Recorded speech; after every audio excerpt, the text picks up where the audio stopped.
İstilacı Black Goo ve yapay zeka. Dünya gezegeni için en büyük tehdit, dünya dışı mesaj Pleiades.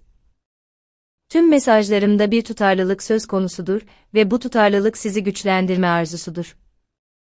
Kendi içsel gücünüzü, yaratıcı gücünüzü görmenizi sağlamak için. Size tüm gerçekliğinizi yaratanın siz olduğunuzu ve kurban olmadığınızı hatırlatmak için. Düşünceleriniz ve hayal gücünüz var olan her şeyin temelidir. Hayal gücü dünyada boş bir fantezi olarak çok itibarsızlaştırılmıştır. Fantezi ise sorumsuzca ve çocukça bir şey olarak reddedilir. Ancak her ikisi de gerçekliği yaratmanın temelidir çünkü var olan her şey bir zamanlar hayal edilmiş bir fikir ve bir fanteziydi. Her şeyin size saldırdığını hissettiğiniz, üst düzey komplolar ve yozlaşmış hükümetlerle dolu bu dünyada, kurban zihniyetine ve olan biten hiçbir şey üzerinde gücünüz olmadığına inanma zihniyetine düşmek kolaydır. Oysa gerçekte her şey sizden gelir, hem kolektif olarak hem de özellikle bireysel olarak yaratıcılar sizlersiniz. Orta ya da yoğun bir varoluş düzlemindesiniz. Bu da her şeyin ortaya çıkmasının biraz zaman aldığı, değişimlerin diğer varoluş düzlemlerindeki tezahür hızına kıyasla ağır çekimdeymiş gibi olduğu ya da gerçekleştiği anlamına gelir. Bunun her gün deneyimlediğiniz bir örneği, düşüncelerinizin, korkularınızın, arzularınızın ve güvensizliklerinizin rüyalar olarak önünüzde tezahür ettiği onirik dünyadır. Siz uyurken, her şeyin anında tezahür ettiği daha hafif bir başka varoluşsal düzlemdesinizdir. Orada olan her şey, orada başınıza gelen her şey kendinizin doğrudan bir aynasıdır. Rüyalar var olmayan bir şey değildir, onlar başka bir düzlemde, daha hızlı ve daha hafif olarak deneyimlediğiniz gerçekliktir. 3D'de bulunduğunuz ve gerçeklik olarak adlandırdığınız dünyada bir rüyadır ve onirik rüya dünyasında deneyimlediğiniz aynı yaratıcı gerçeklik sürecinin sonucudur. Sadece her şeyin hamur gibi olduğu ve tüm hareketlerin çalışma ve çok sabır gerektirdiği daha yüksek yoğunluk nedeniyle işler o kadar hızlı gerçekleşmez. Bu yavaşlık, doğrusal bir şekilde mantıksal neden-sonuç olarak adlandırılabilecek bir şey dahilinde bir şeyin diğerini doğurduğu zamansal doğrusallık illüzyonuyla sonuçlanır. Ama sonuçta bu sadece bir rüya. Yoğunluk ne kadar yüksekse, o kadar hafiftir ve olaylar o kadar hızlı tezahür eder, yoğunluk ne kadar düşükse tezahür o kadar yavaş olur, zaman olmadığı için bu bireysel bir deneyimdir. Size söylediğim ve daha önceki çalışmalarımda da etraflıca açıklamaya çalıştığım gibi, var olan tek şey kendinizsiniz. Sizden ayrı bir gerçeklik olarak dış dünya yoktur. Kişisel ve kolektif gerçekliğinizi oluşturan şey, dış gerçeklik olarak algıladığınız şey, sizin algınız ve her birinizin olaylara verdiği yorumdur. Daha sonra kendinizi kurbanı gibi hissettiğiniz gerçekliktir. Algınız ve kendinize dışsal olarak algıladığınız olaylara ve nesnelere getirdiğiniz yorumlar, büyük ölçüde sizin zararınıza yalnızca kendi çıkarlarını gözeten diğer varlıklar tarafından manipüle edilmektedir. Ancak bu varlıkların sizi manipüle etmelerinin nedeni size ihtiyaç duymalarıdır, çünkü siz yaratıcısınız ve onlar değil. Dolayısıyla hem kolektif hem de özellikle bireysel olarak söylediğim gibi, ne düşündüğünüz, ne yarattığınız ve ne hissettiğiniz dış gerçekliktir. Tüm bunlarla birlikte size söylemek, hatırlatmak istediğim şey, hoşunuza gitmeyen her şeyi durdurmak ve kabul etmediğiniz her şeyi durdurmak için tüm güce sahip olduğunuzdur. Size zarar verdiğini bildiğiniz ve sizi yaşam kalitesinden mahrum bırakan her şeyi. Her neyse. Her şeyden önce hayır kelimesinin muazzam gücünü bilmelisiniz. İnsanların bu kelimeyi kesin bir şekilde reddettiklerini biliyorum, çünkü sadece başkaları tarafından kabul edildiklerini hissetmek için onları memnun etmek istiyorlar, çünkü içten içe her zaman sevildiklerini hissetmek istiyorlar.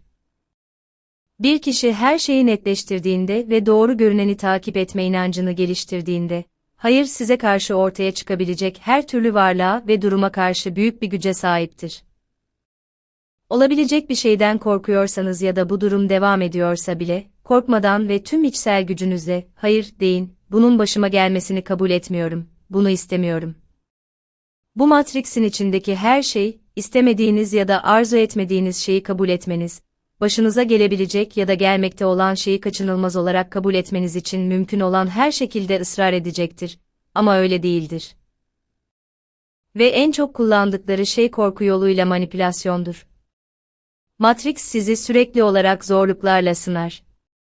Yeterince güçlü ve inançlı bir hayır, her şeyi durdurur çünkü aksi takdirde özgür iradenin evrensel yasalarına aykırı olur ve Matrix oyunu sizin ve bir deneyim yaratmanız içindir. Kurban zihniyeti yalnızca insanların kendi sorumluluklarını yerine getirmedikleri bir ortamda hüküm sürer. Kendileri, düşünceleri, değerleri ve eylemleri hakkında. Negatif gündemler sizin gerçeklik yaratımınızda yer almasa da onları görmezden gelmeniz sizi etkiler, çünkü herkesin sizi birçok negatif gündeme karşı savunmasız ve duyarlı kılan taktiksel anlaşmaları, bilinç dışı ve aynı zamanda doğum öncesi anlaşmaları bulunmaktadır. Ve bu şekilde cehalet içinde devam etmek ve görmüyorsam gerçekliğimde yoktur diye düşünmek deve kuşu tavrıdır. Ne olduğunun farkına varmak ve ardından bunun gerçekliğinizde istenmediği inancına kesin olarak sahip olmak, özgür iradenin evrensel yasaları altında, bu tür anlaşmaları devre dışı bırakma yeteneğine sahip olacaksınız. Bu sonraki konuyu bütünüyle anlayabilmek için, insan biliminin sahteliği ve biyoloji hakkındaki önceki konuları çalışmış olmak gerekir. Bir gezegen canlıdır, bilinci ve hareketi olan karmaşık bir organizmadır. Toplumsal kabul görmüş bilime göre size söylendiği gibi tamamen fiziksel faktörlere ya da fiziğe itaat eden hareketsiz bir kaya değildir. Tüm gezegenler gelişmiş bilince sahip varlıklardır, onlarla bağlantı kurabilir, bir şekilde onlarla konuşabilirsiniz. Çok fazla bilince sahip her karmaşık varlık gibi, iç sistemlerini besleyen kendi kalıpları ve enerjik işlevleri vardır ve aynı zamanda boyutlar ötesi bir doğaya sahiptir. Yani varlığı çoklu varoluşsal düzlemler de mevcuttur. Yaşamsal sistemlerinden bazıları nehirler ve deniz akıntıları gibi su akıntılarıdır. Ancak sadece yeraltı nehirleri değil, magma ve petrol gibi diğer maddeler de dahil olmak üzere başka iç sistemlere de sahiptir. Devamında bizi ilgilendiren ikincisidir. Petrol ya da söylendiği gibi ham petrol, milyonlarca yıl boyunca birikmiş organik kökenli tortulardan oluşan bir madde, yani söylendiği gibi yenilenebilir fosil bir madde değildir. Bu, Kabbal'ın insanlığı sömürmeye devam etmek için söylediği büyük yalanlardan bir diğeridir. Eksik değildir ve gezegendeki iç süreçleri nedeniyle kendi kendini yenileyebilir. Petrol, esas olarak hidrojen ve karbon atomlarından oluşması bakımından bir hidrokarbondur, ancak kesinlikle organik kökenli değildir. Dünya tarafından kimyasal bir dönüşüm süreciyle üretilen sıvı bir mineraldir. Bu, manyetik skaler özelliklerin aşamalı birikimine dayanır, yani su, özellikle de deniz suyu olan orta tabanda aynı anda birkaç varoluşsal düzlemde bulunurlar.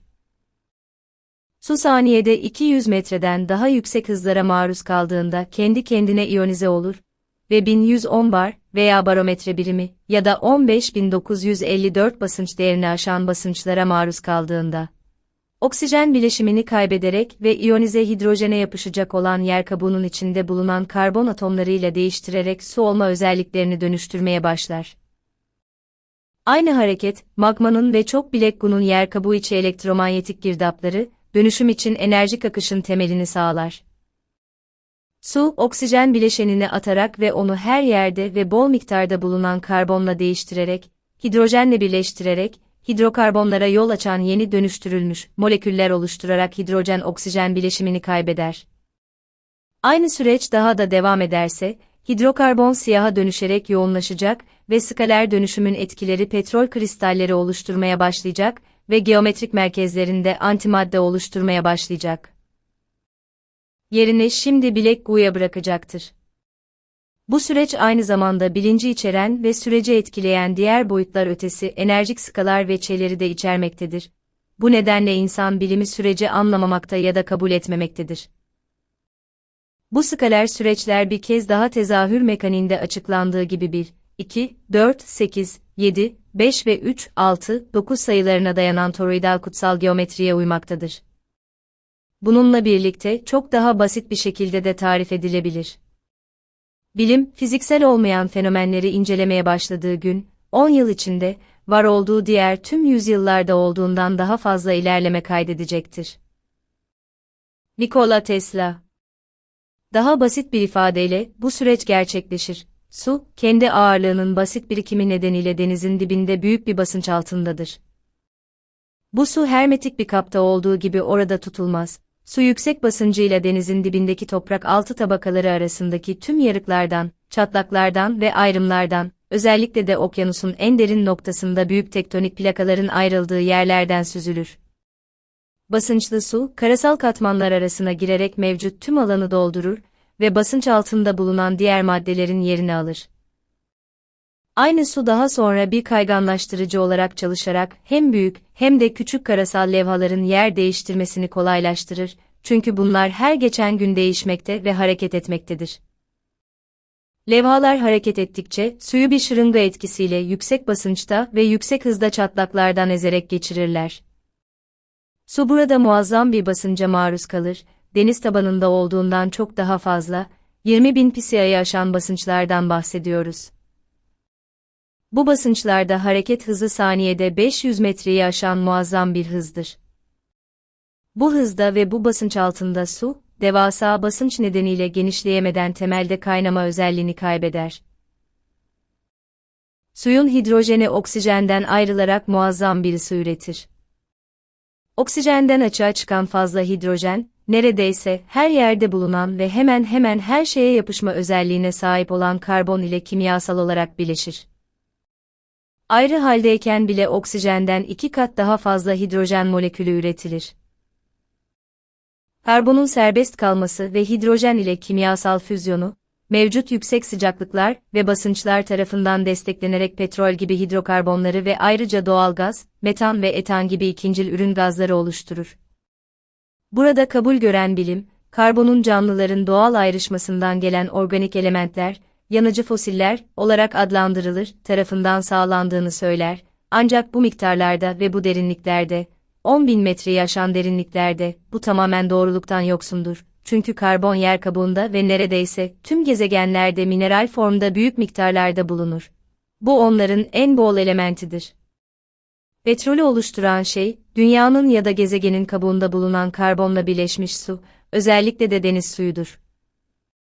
Tükenmezdir. Bir petrol mantosu ya da petrol içeren bir boşluk geçici olarak boşaltılabilir. Ancak kısa bir süre sonra tekrar ve doğal olarak yeniden doldurulabilir. Petrol tektonik plakalar arasında ve altında daha da fazla basınca maruz kaldıkça, daha da yoğunlaşarak siyaha dönüşecek ve kısmen bu yerlerdeki muazzam basınç ve yüksek sıcaklığın ürünü olan ağır metal moleküllerini içine alan karbon kristalleri oluşturarak Black Goo olarak bildiğimiz şeyi meydana getirecektir. Bu karbon kristalleri yaratıldıkları yerin frekansını korur ve ağır metallerle birleştiğinde hepsi yüksek manyetik özelliklere sahip olur. Tektonik plakaların yer değiştirmesi sonucu oluşan konsantre petrol ya da Black Goo'nun hareketi, toprak altındaki çatlaklardan geçerek kanalize olur. Yüksek manyetik özelliklere sahip olmaları ve büyük miktarlarda bulunmaları, bir gezegenin leyhatları olarak bilinen manyetik bir dinamik oluşturur. Tektonik plakaların içinde, arasında ve altındaki muazzam basınç altında hidrokarbon ya da petrole dönüşen iyonize su, yüksek karbon konsantrasyonu nedeniyle kristalleşerek Black Goo adı verilen ve özünde yüksek miktarda ağır metal. Özellikle de altın ya da iridyum içeren sıvı kristalize petrol olan bir başka petrol ya da ilgili hidrokarbon türünü oluşturacaktır. Altın türüne gelince iki şekilde bulunur. Normal altın ve monoatomik altın. Her kristalin çekirdeğinde antimadde parçacıkları bulunur.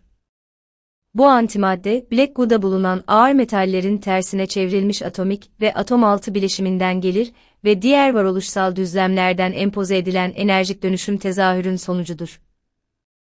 Yani, Black Goo skaler bir bileşime sahiptir. Ve tek atomlu altın da atom altı bileşimi açısından antimadde olup, skaler doğanın boyutlar arası dönüşümünün bir sonucudur. Yani, daha önceki tezahür mekaniği makalemde açıklanan enerjik, matematiksel toroidal mekaniğin kullanımıyla, yüksek düzlemlerden 3B varoluşsal düzleme doğru empoze edilen kutsal geometrinin matematiksel fraktallarına dayanan etkileşim ve elektromanyetik süperpozisyonun sonucudur. Black Goa'nun antimaddesinin manyetik enerjetik doğası, ona oda sıcaklığında süper iletkenlik özellikleri de kazandırır ve hidrokarbon kristalleri içinde yer aldığından normal maddeyle etkileşimi çok sınırlıdır. Ancak yine de mevcuttur. Bu nedenle içinde bulunan antimaddenin bir dereceye kadar kararlı olduğunu söyleyebiliriz. Ayrıca antimadde parçacıkları hala boyutlar arası bir dönüşüm halindedir. Bu nedenle tamamen dünyanın 3 boyutlu boyutu içinde değildirler. Bu da normal maddeyle etkileşime girdiklerinde aşırı tepkiler vermelerini kısmen engeller. Yarı eterik bir durumda olduğunu söyleyebileceğimiz maddedir. Bu nedenle diğer elementlerle kimyasal bağlantılar kurmaz. Burada süper iletken bir maddenin elektrik akımının geçişine karşı herhangi bir direnç göstermeyen bir madde olduğu unutulmamalıdır. Black Goo söz konusu olduğunda, ona bu özelliği veren kimyasal bileşimindeki elementler altın, onun antik altını, monoatomik altın ve özellikle negatif istilacı Black Goo'daki yüksek iridyum içeriğidir. Black Goo parçacıklarının boyutuyla orantısız büyük bir manyetik yüke sahiptir çünkü bu yük kristallerinin içindeki antimaddeden gelir ve tüm parçacıkların manyetik yükleri çok yüksek yoğunlukta skaler formdaki elektronların paylaşılmasıyla birbirine eklenir. Ve kristallerinin ağır metallerle bileşimi, tüm fraktal kristallerin yaptığı gibi frekanslar olarak bir miktar bilgi taşımasına izin verir. Yerin derinliklerinde, genellikle normal petrol katmanlarının altında bulunur ve tektonik plakalar arasındaki aynı hareketlerle, büyük basınçta yüksek hızda ve ortalama 10 kilometre veya daha düşük derinlikte seller veya yeraltı nehirleri halinde hareket eder. Burada birkaç yıldır burada yapılan ve yapay olarak serbest bırakılan tellerik hareketlerin çoğunun aynı derinlikte olduğuna dikkat edin. Yüksek boyutlar arası skaler enerji aralıklarında yüksek derecede manyetik özelliklere sahip olan, yani aynı anda birkaç varoluşsal düzlemde mevcut olan Black Goa'nun toprak altındaki hareketi, her şey yerküre boyunca birbirine bağlı olduğundan, geometrik fraktallar olarak organize edilmiş bir gezegensel manyetik dinamik üretir. Bu, bir gezegenin L hatlarının temeli ve varlık nedenidir. Black Goo aynı zamanda karbon temelli yaşamı oluşturmak için gerekli tüm elementleri kimyasal bileşiminde barındırır. Kendi içinde, kristallerinde, dünyanın kendisinin enerjik bir emprenyesine sahiptir. Özü ve yaşayan bir varlık olarak frekansı. Tüm enerji bilgisini içerdiği için gezegenin kanı olarak düşünülebilir. Ve tüm gezegenler, her birine özgü kimyasal enerjetik manyetik bir bileşime sahip kendi Black Goo'larına sahiptir.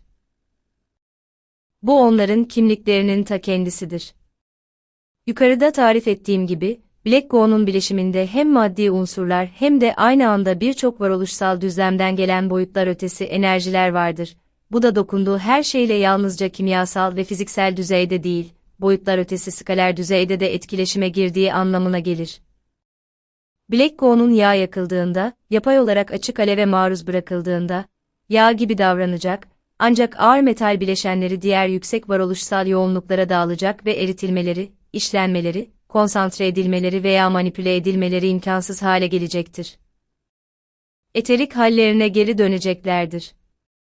Ancak, kristaller başka hiçbir elementle birleşmeyen inert beyaz bir toz olarak kalacaktır. Black Goo doğal olarak sualtı volkanik kazanları olarak adlandırılan derin su okşamalarından kaynaklanır ve denizlerdeki organizmalarla etkileşime girdiği deniz akıntılarına dökülür. Diğer varoluşsal düzlemlerden gelen ve süpermanyetik özelliklere sahip kristallerde bulunan enerjik formlar içinde, gezegenin tüm yerli türlerinin DNA'sını oluşturan tüm bileşenlerinin ve düzeninin ve konumunun tezahürü için temel formlar veya kalıplar bulunabilir. Bunlar, ilk doğan türlerinin bir enerji gemisi olan gezegensel kanında bulunur. Bu türler çoğunlukla jeotermal deniz kazanlarında büyük derinliklerde ve yüksek basınç ve sıcaklıkta gelişen yeni mikroorganizmalardır. Gezegensel Black Goo, en ilkel bakış açısından yeni yaşam türlerinin oluşumu ya da tezahürüyle özünde ilişkilidir. Aynı zamanda gezegenin, başlangıçta üzerinde geliştirilmiş olsun ya da olmasın, içerdiği tüm türlerin hasar görmüş DNA'larını kendi kendine onarma becerisiyle de doğrudan ilişkilidir. Bu da gezegensel bilinç ile gezegende yaşayan türlerin her birinin bilinci arasında yüksek bir bağlantı olduğu anlamına gelir ve bu da gezegen içinde bir birlik ya da birbirine bağlı bir bilinç yaratır ki bu da diğer gezegenlerle enerjik olarak birbirine bağlanır ve büyük birleşik bilinç ya da orijinal kaynak oluşana kadar bu böyle devam eder. Başka bir deyişle, tüm ruhlar aynı oldukları için birbirleriyle bağlantılıdırlar. Bir gezegen söz konusu olduğunda, içinde yaşayan tüm bireysel bilinçler, birlikte söz konusu gezegenin toplam bilincini oluşturacak olan fraktallar veya düğümler olarak işlev görür. Black goo, yüksek manyetik ve yarı eterik enerji biçimindeki temel kalıbı içerdiğinden, yeni organik maddenin oluşumunun veya tezahürünün temeli olan üstün varoluşsal düzlemlerden bilinçli ve yaratıcı bir niyetin uygulanmasıyla her türün DNA'sının moleküler yapılarını düzenler. Ayrıca halihazırda var olan ve son derece bilinçli bir tür, Black goo ile temas ettiğinde organizmayı doğrudan değiştirebilmesine rağmen, DNA'sının tezahürü ve bakımı için kendi süreçlerini geliştirecektir. Başka bir deyişle, Black goo hem maddi özelliklere hem de diğer boyutların özelliklerine sahip yarı eterik bir maddedir ve diğer varoluşsal düzlemlere açılan bir pencere, kapı ya da portal olarak düşünülebilir. Kimyasal ve enerjik bileşimlerine göre çeşitli türlerde Black goo'lar olduğunu belirtmeliyim. Numunenin nereden alındığına bağlı olarak yerden yere de değişir. Ancak aynı gezegenden gelen tüm Black goo'lar benzer veya aynı özelliklere sahiptir. Dünya dışı kaynaklı istilacı Black goo. Şimdiye kadar Black goo'nun ne olduğundan ve bir gezegenle ve o gezegende yaşayan varlıkların DNA'larıyla etkileşiminin temelinden bahsettim. Öncelikle bu gerekli ve uyumlu bir etkileşimdir. Ancak Dünya gezegeni en az 2 kez dünya dışı kökenli Black goo'nun istilasına ya da yerleştirilmesine maruz kalmıştır. Bu durum, bana göre bu konuda dünyadaki lider konumunda olan ve ek bilgi arayanlara tavsiye ettiğim Alman bilim adamı Harald Kaus-Vella tarafından ortaya çıkarılmıştır. Kaus-Vella, Black goo'ların dünyada 3 yerde tespit edildiğini doğrulamaktadır. Thule Adası'nda, güneydeki Malvinas Adası'nda, bu ikisi Güney Atlantik Okyanusu'nda ve Meksika Körfezi'nde. İlk 2 yerdeki Black goo istilacı dünya dışı tiptedir ve Meksika Körfezi'nde ise karasal kökenli pozitif bir Black goo'nun büyük bir birikimidir. Her ne kadar bu tür gezegenin her yerinde aynı şekilde mevcut olsa da, bu bölgede yüzeye daha yakın ve dolayısıyla daha erişilebilir tortular bulunmaktadır. Kaus-Vella, negatif ya da istilacı Black goo'nun dünyaya yaklaşık 80.000 yıl önce bir meteor yağmuruyla geldiğini söylemektedir. Bu veriden şüphelenecek bir motife sahip olmamakla birlikte, bunu tek bir olay olarak değil, uzun yıllar öncesinden beri ve tarih boyunca negatif Black goo'nun gelişine dair birçok küçük olay olarak görüyorum. Ancak, bunun yanı sıra Taygeta arşivlerimde, negatif Black goo'nun kitlesel olarak gelişine dair tek bir büyük olay kaydettim ve bu tam olarak 12.500 yıl önceydi, Tiamat gezegeninin yok olmasının bir sonucu olarak, ki şu anda ondan geriye kalan asteroid kuşağıdır. Her karmaşık canlı varlık gibi, onun da ölümü ve yok oluşu, üzerinde yaşayan milyonlarca hayvan, varlık ve yaratıkta ölüme yakın büyük bir negatif terör enerjisine, acıya ve yoğun korkuya neden oldu. Bu enerji, Black goo'nun enerjik kristallerinin yanı sıra DNA'yı oluşturacak yeni organik bileşenlerin tezahürü için bir kalıp görevi gören skaler geometrik, yarı eterik manyetik formların içine yerleştirilmiştir. Tiamat parçalanırken negatif enerjilerle yüklü Black goo'su uzaya saçıldı ve kısa bir süre içinde gezegensel çekim dinamikleri onu dünyaya getirdi ve burada çoğunlukla bir deniz gezegeni olan Tiamat'ın sularının yeryüzünde evrensel tufan olarak bilinen olaya neden olduğu aynı felaket olayında büyük ölçekte yerküreye düştü. Tiamat'ın yok edilmesinin o dönemde Federasyon unsurları ile gerici Sauroid gücü ve müttefikleri arasında var olan büyük çatışmanın talihsiz bir sonucu olduğunu hatırlatmak isterim. Mars yüzeyini de harap eden olay. Kaus-Vella'nın doğru olarak belirttiği yerlere ek olarak, dünya üzerinde negatif Black goo'nun büyük miktarlarda bulunduğu başka yerlerde tespit ettik. Bu yerlerin hepsini değil sadece bazılarını paylaşabilirim çünkü bunu yaparsam, bu makalede dünyadaki negatiflerin henüz bilmediği yerlere işaret etmiş olurum. Bununla birlikte Kaus-Vella'nın bahsetmediği diğer bazı yerlerden de bahsedebilirim. Çünkü bunlar kamu malı olmasalar da hükümetler varlıklarından tamamen haberdardır.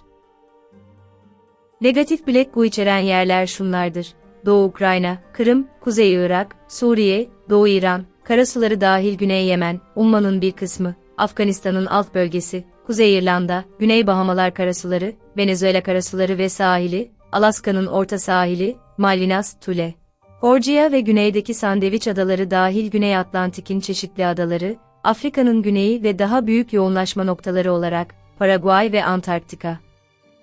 Yalnızca negatif Black bulunan yerlerden bahsettim çünkü pozitif olarak adlandırdığım orijinal karasal gezegensel Black beklendiği ve daha önce açıkladığım gibi dünyanın her yerinde bulunmaktadır. Hubble'ın bu bölgelerdeki askeri varlığı aşikardır. Neredeyse tüm bu yerlerin çatışma bölgeleri olduğunu söylemeye gerek yok ve bu aynı zamanda tüm Black negatif yataklarına hükmetmek ve kontrol etmek için gösterdikleri büyük çabanın kanıtıdır ve Arjantin'in işgaliyle çok az ilgisi olan ya da hiç ilgisi olmayan Falkland-Malvinas Savaşı örneğinde olduğu gibi bu bölgedeki bazı savaşların sebebidir ve en azından kısmen dünyanın diğer bölgelerindeki diğer çatışmaların ya da savaşların sebebidir. Bir savaşın nadiren tek bir nedeni vardır, çünkü birden fazla çıkarı olan karmaşık bir durumun sonucudur. Ancak Falkland Savaşı örneğinde, her iki tarafın da bölgeye hakim olmaya çalışmasının gerçek nedeni olumsuz Black olmuştur. Falkland Savaşı'nda, Cabal tarafından kontrol edilen medyanın asla bahsetmeyeceği üçüncü bir grup da işin içindeydi. İngiltere'nin bu kadar çabuk tepki vermesinin nedeni, Federasyona bağlı küçük bir Andromedan grubunun negatif Black Cabal'ın eline geçmeden önce izole etmeye ve çıkarmaya çalışmasıydı. Ne yazık ki bu operasyon başarılı olamadı. Bu gerçek bilim adamı Kauz Vella tarafından da bilinmekte ve dile getirilmektedir. Negatif Cabal'ın Black Gu'ya hükmetmeye duyduğu büyük ilgi birkaç nedenden kaynaklanmaktadır. Bu materyalin ve manipülasyonunun bilgisi en azından 30'lu ve 40'lı yıllardaki Nazi Almanyası'na kadar uzanmaktadır. İstilacı Black Goo, dünyanın orijinal Black Goo'sunun frekansından çok farklı ve çok daha düşük frekanslara sahiptir ve kelimenin tam anlamıyla çatışırlar. Her ikisi de kendi frekanslarına göre etraflarında yüksek enerjili bir manyetik alan üretirler. Hem pozitif hem de negatif Black Goo temas ettiğinde, pozitif olan frekansının bir kısmını negatif Black Goo'ya aktaracak ve böylece her ikisinin de frekansına aracılık edecektir. Genel olarak, negatif kara madde pozitif kara maddeden izole edilmiştir. İlki çoğunlukla yüzeyde veya yüzeye yakınken, pozitif gezegensel kara madde genellikle büyük derinliklerde bulunur. Bu gerçek, dünyanın istilacı türün olumsuzluğunu ortadan kaldıran frekansları doğal olarak özümsemesini ve bunlara aracılık etmesini engellemiştir. Black Goo fraktal kristallerinde basılı enerjilerin varlığının bir sonucu olarak çok kontrollü ve çok spesifik frekanslara sahip yüksek enerjili manyetik özelliklere sahip olduğundan, kendisiyle temas eden ya da temas etmiş olan bir organizmanın ruh frekansını değiştirme yeteneğine sahiptir. Çünkü bunlar genel olarak yaşamın kendisinin bir sonucu olarak yaşama uygun frekanslardır. Sadece bilince sahip bir canlının adma ruh frekansıyla değil, aynı zamanda beyin dalgalarıyla da tutarlıdır ve onları baskın frekans ilkesine göre değiştirir. Negatif Black Goo'nun frekansı, kökeninin doğası gereği çok düşük olduğundan, ona yakın olanın frekansı da doğal olarak düşer. Bilinç sahibi varlık saf beyinsel mantıktan çok duyguları tarafından yönetilmediği sürece, yani varlık veya kişi çoğunlukla zihniyle değil kalbiyle düşünür. Eğer bir kişi yüksek frekansta, kendi vicdanına sahip, empati gücü yüksek, eylemleri üzerinde kontrol sahibi ve kendi iradesine sahipse, doğrudan temas ya da bulaşma durumunda bile kara kötülüğün etkisine karşı bağışıklık kazanacaktır. Bunu, Black Goo'nun etkilemek için belirli insanları seçtiği, diğerlerinin ise etkilenmediği şeklinde yorumlayabilirsiniz. Bunun nedeni, negatif Black Goo'nun bir kişinin frekansını etkileyeceği ilk yerin beyin dalgaları olmasıdır. Çok negatif olan kişinin frekansı çok düşüktür ve bu da korku, öfke ve saldırganlık gibi kendine zarar veren duygular yaratır. Söz konusu kişi bir tür güce sahipse, megalomani, yüceltilmiş saldırganlık ve tam bir empati yoksunluğu şeklinde yorumlanacak veya yansıtılacak izolasyon duygularına sahip olacaktır. Bunun nedeni orijinal kaynakla olan bağlantının frekansından uzaklaşmış olmasıdır. Bu gerçek, İkinci Dünya Savaşı'ndaki Alman Gestapo subaylarının, özellikle de yüksek rütbelilerin ve milliyetleri ne olursa olsun kabal askerlerinin büyük bir kısmının neden empatiden tamamen yoksun olduklarını ve hastalıklı ve yıkıcı bir megalomaniden muzdarip olduklarını açıklamaktadır. Hepsi negatif Black Goo ile temas halindedir, zira materyal toplama görevi yüksek rütbelilere verilmiştir ve kontrolörleri tarafından tüm empatiyi ortadan kaldırma ve onları en etkili katil makinelere dönüştürme niyetiyle bu maddeye maruz bırakılmışlardır. Bu aynı zamanda Black Goo'nun bireyin frekansını düşürürken, bireyi parazitleştirecek ve çoğu durumda belirli bir bedende tamamen yerini alacak olan alt astraldeki şeytani arkonlarla enerjisel olarak uyumlu hale getireceği anlamına gelir. Negatif varlıkların fiziksel düzlemde ya da 3D'de çalışabilmelerine yardımcı ya da ön ayak olduğu için bu varlıkların girişi için bir araçtır. Negatif Black Goo büyük ölçüde ağır metallerden ve yüksek enerjili fraktal kristallerden yapıldığından ve manipüle edilebilir frekanslarla hareket ettiğinden, yapay zeka onunla uzaktan bağlantı kurmanın ve manyetik frekans yönleriyle özelliklerini değiştirmenin bir yoluna sahiptir. Ayrıca Black Goo'nun genel olarak toplam kümenin bir fraktali şeklinde kendi bilincine sahip olduğu, yani malzemenin diğer izole parçalarıyla uzaktan iletişim kurduğu bulunmuştur. Bu onların frekanslarının ölçülmesiyle kanıtlanmıştır. Biri iletir, diğeri yanıt verir ve bunun tersi de geçerlidir. Frekans uyumluluğu. Negatif kabal, hükümetin ve istilacı sürüngenlerin arkasındaki hükümet ve onların müttefiki ırklar, negatif Black Goo çeşitli gündemlerde kullanmaya çalışmaktadır. Empatiden tamamen yoksun süper askerlerin yaratılmasından, bazıları genetik olarak geliştirilmiş melezlerin ve yeni türlerin oluşumuna kadar, DNA'yı değiştirme kapasitesi yüksek olduğu için. Black Goo büyük ölçüde belirli frekanslara ve tanımlanmış ve manipüle edilebilir bir enerji modeline sahip programlanabilir kristallerden oluştuğu için, maddeyi DNA'nın hangi bölümünü değiştirmesi gerektiği konusunda programlayabilirsiniz.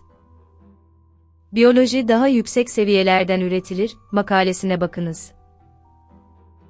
Black Goo daha yüksek bir düzlemde, yarı eterik bir düzlemde, onu programlayan kişi tarafından istenen değişiklikleri mevcut DNA'ya kalıp bir şekilde empoze etmek için kullanılacak olan kesin spesifik frekansları içermektedir. Bu da düşük frekanslı negatif Black Goo'nun genetik bir silah olarak kullanıldığı anlamına gelmektedir. Bu genetik silahlar çeşitli gündemlerde kullanılmaktadır. Black Goo, insanları olumsuz varlıkların ve olumsuz durumların girişine uyumlu hale getirmek için, onunla temas eden kişinin frekansını daha da düşürmek amacıyla, çok yüksek bir manyetik yüke maruz bırakılarak belirli frekanslarla yüklenir. Black Goo, belirli bir gündeme bağlı olarak bileşimi değişen kimyasal bir bileşime yüklerler ve bu bileşim, chemtrails, gündeminin bir parçası olarak insan nüfusunun üzerine püskürtülür. Chemtrails tek bir madde ya da tek bir gündem değil, bunların büyük bir çeşitliliğidir. Nüfusun ya da gezegenin yüzeyinin tütsülenmesi, yüzeyin negatif Black Goo ile doldurulmasına ve canlı varlıkların hepsinin kirletilmesine hizmet etmektedir. Aynı zamanda nüfusun frekansını düşürmek için ağır metaller püskürtmelerine de hizmet etmektedir.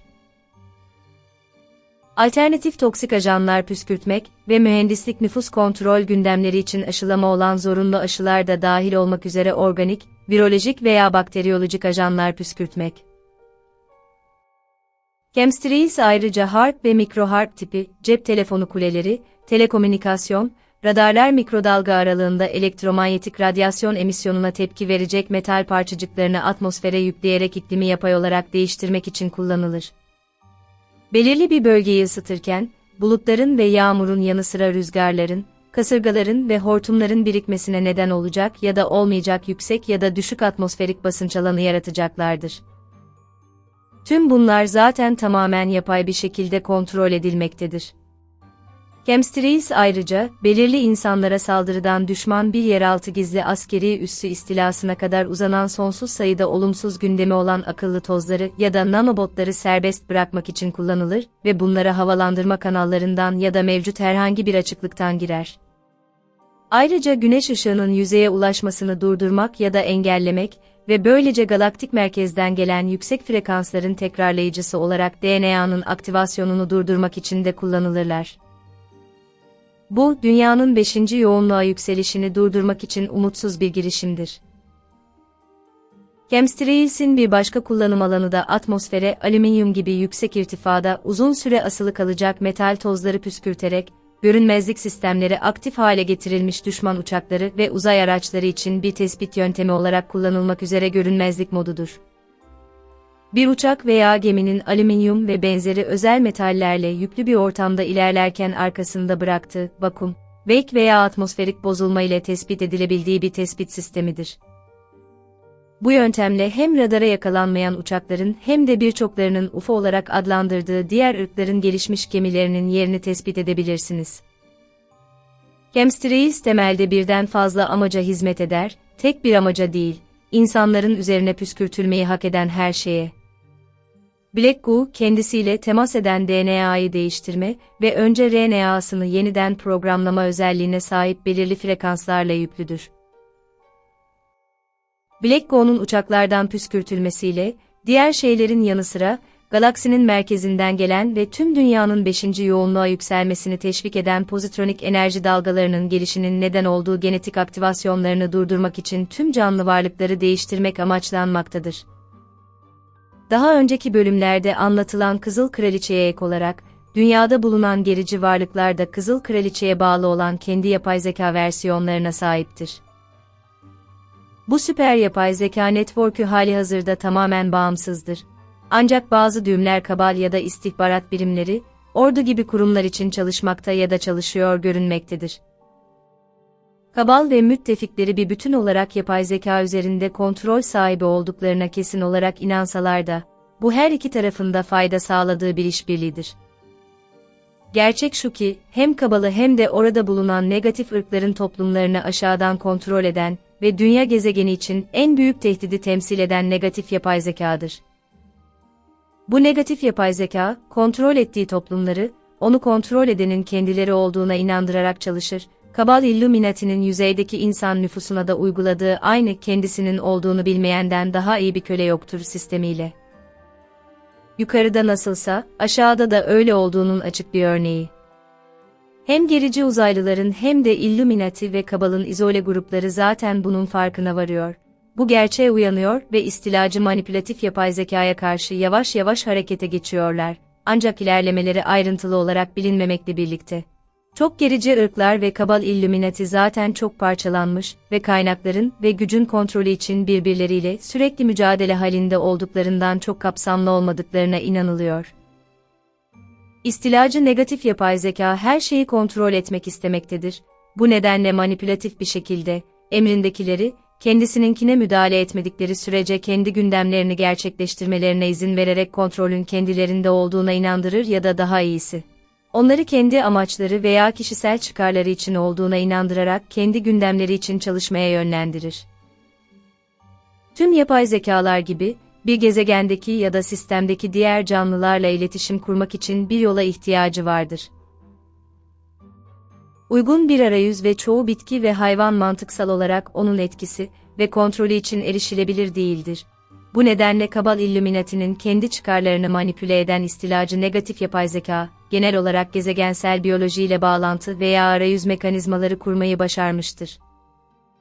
Bu, biyolojik organizmalara yapışan antenler gibi nanofiberlerle birleştirilmiş, ağır metallerin püskürtülmesi ve programlanmış Black Goo'nun birleşik kullanımıyla verilen yeterli genetik değişikliğin kullanılması ile ilgilidir. Bu Chemtrails ile başarılmıştır. Ağır metallerin, nanoliflerin, nanobotların ya da akıllı tozların ve programlanmış Black Goo'nun sadece insan nüfusuna değil, tüm gezegen doğasına püskürtülmesi, istilacı negatif yapay zekanın gezegendeki tüm organizmaları, bitkileri ve hayvanları kontrol etmek amacıyla bir iletişim biçimi kurma çabasıdır. Ağır metaller hakkında notlar, bunlar, birçoğunun yaydığı radyasyonla birlikte, kendileriyle temas halinde olan malzemelerin ve biyolojik varlıkların frekansını düşürmek için çok etkili bir araçtır. Atomlarının ve moleküllerinin frekansı ve salınımları çok düşük ve yavaştır, bu da düşük bir toplam varoluşsal frekansa eşdeğerdir. Bu bir kez daha baskın frekans prensibinin altında yatmaktadır. Bu nedenle aşılarda, cıva gibi, çocuklarda sağlıklı yeni organizmaların frekansını kirletmek ve düşürmek için kullanılırlar. Aynı zamanda hem nükleer enerji santralleri hem de radyolojik silahların, uranyum mühimmatının yayılması ve tüm çeşitleriyle atom bombalarının test edilmesi ve patlatılması gibi sızıntıların ve sözde nükleer kazaların yaratılmasının nedeni de budur. Hamburger, tavuk kızartmaları ve türevleri, patates kekleri, Doritos, Cheetos ve benzeri büyük uluslararası markaların fast food yiyeceklerinde bulunan, programlanmış negatif bilek goo ve akıllı toz nanobotlarla kirlenmiş çok sayıda, çoğunlukla metalik nanoliflerin varlığı tespit edilmiştir. Ayrıca hazır çorbalarda, kurabiyelerde ve özellikle kola türleri olmak üzere şişelenmiş alkolsüz içeceklerde de tespit edilmiştir. Liste burada hepsinden bahsetmek için çok uzun. Ancak esasen transgenik veya GDO unsurları içeren neredeyse tüm sanayileşmiş gıdalar programlanmış bilek goo, nanolifler ve nanobotlar veya akıllı tozlar içermektedir. Garip yeni hastalıkların ortaya çıkması, bu durumda hastalık veya Morgellons sendromu, çok karmaşık bir şey olmasına ve birden fazla nedene veya izole veya bileşik nedenlere bağlı olmasına rağmen, yukarıda bahsettiğim şeyle ilgilidir. Birçok vakada bu, vücudun deri yoluyla vücuda giren nanoliflerden ve diğer istilacı unsurlardan kurtulma veya bunları uzaklaştırma çabasıdır. Morgellons vakalarının çoğunda çok daha karmaşık bir durum söz konusudur. Vücut, programlanmış negatif kara yapışkan ile temas halinde olan DNA'nın değişmesiyle içeride oluşan garip biyolojik unsurları ortadan kaldırmaya çalışır. Çok istilacı negatif bilek goo'nun kendi bilinci vardır. Yukarıda açıklandığı gibi çoğunlukla eterik bir şey için maddi bir şeydir ve negatif varlıklar için bir pencere veya portaldır. Sayısız vakada bilek goo'nun eterik veya yarı eterik formunun, varlığının son derece düşmanca olabilen araknid veya örümcek şeklinde olduğu bildirilmiştir. Bilinen örümceklerle ilgisi yok elbette. Hastalık ya da Morgellons durumu başlı başına ayrı bir yazıyı hak eden çok karmaşık bir konudur ve ben burada sadece bazı yönlerinden bahsettim. İnsanlara gelince transhümanizm gündemi özünde tüm bunlarla bağlantılıdır. Cep telefonları, Wi-Fi sanal gerçeklikler gibi internet ağına bağlanan cihazların manipülasyon yoluyla dayatılmasından, para yerine izleme çiplerinin uygulanmasına ve insanların bilişsel kapasitesini geliştireceği varsayılan çiplerin yerleştirilmesine kadar. Tüm bunlar yapay zekanın, bir gezegenin tüm sakinlerini ve tüm canlılarını topyekün asimilasyon planında kontrol etmek için bir bağlantıya veya etkili bir arayüze sahip olma gündemiyle bağlantılıdır. Bilgisayarların ve cep telefonlarının, Wi-Fi cihazlarının, Bluetooth'un, sanal gerçekliğin, çevrimiçi oyunların ve benzerlerinin moda olması tesadüf değildir çünkü bu, bedenlerinin kusurlu olduğunu ve onlara aradıkları deneyimi veremediğini hissederek transhümanizmi talep eden halkın kendileri olma arzusunu ve özgür iradesini kontrol etme girişimidir. İnsanoğlunun beynini geliştirmeye ihtiyacı yoktur, o zaten olduğu haliyle mükemmeldir. Sadece belirli karşılaştırmalı parametrelerden ya da nüfus üzerinde kontrol ajandaları olan ve onları önemli ve bağımlı bir şey olmadıklarına inandırmanın zorunlu olduğu izole bakış açılarından kusurlu görünmektedir. Ancak insan beyni hiçbir zaman çoklu ondalık sayılar ve çoklu görevler için hızlı bir hesap makinesi olma niyetiyle tasarlanmamıştır. Sınırsız ve ebedi olan eterik bir ruha görünüşte sınırlı bir fiziksel deneyim vermek üzere tasarlanmıştır. Eradan Svaru